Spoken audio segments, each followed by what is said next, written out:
পৃথিবীর সবচেয়ে বেশি বুদ্ধিজীবী বাংলাদেশের চা দোকান। একটা ডাইরেক্ট যে খনিটা এটাই চা। মেন জাতীয় সম্পদ আমাদের দেশের মেন সম্পদ, যে জাতীয় যে সম্পদটা, এটা চা দোকানে থাকে। শুধু বদনা, শুধু গিবত, শুধু বেহুদা, বেহুদা।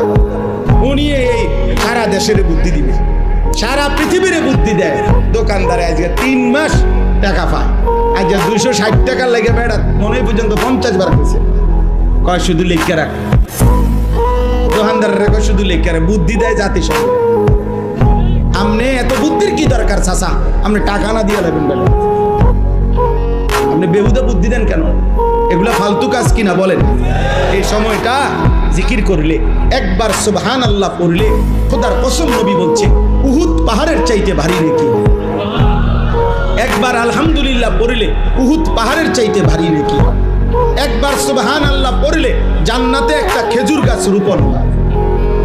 নবীজি একবার পড়লে আপনি 1000 বার পড়েন, আপনি 100 বার পড়েন, আপনি আল্লাহ কোরআন। হুজুর বুড়া মানুষ, আমি আগের মতো বয়স নাই, আচ্ছা ধরে নিলাম নাই, আপনি 1 শব্দ পড়তে পারতেন না? কথাটা বলেন না। আপনি দূর কন আলহামদুলিল্লাহ বলেন তো, আলহামদুলিল্লাহ, আলহামদুলিল্লাহ। এইটাই মনে করেন 10 বার বলে ছুটি। আপনি এদ্দুর পড়তে এদ্দুর সময়ও নাই, এদ্দুর শরীরেও কুলাইতো না আপনার।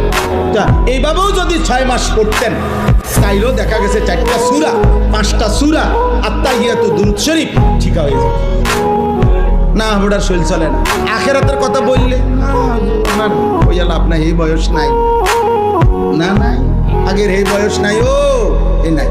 কিন্তু মাশাআল্লাহ ভাত খাইছে এই মাত্র, আবার আপেল, মালটা, চা।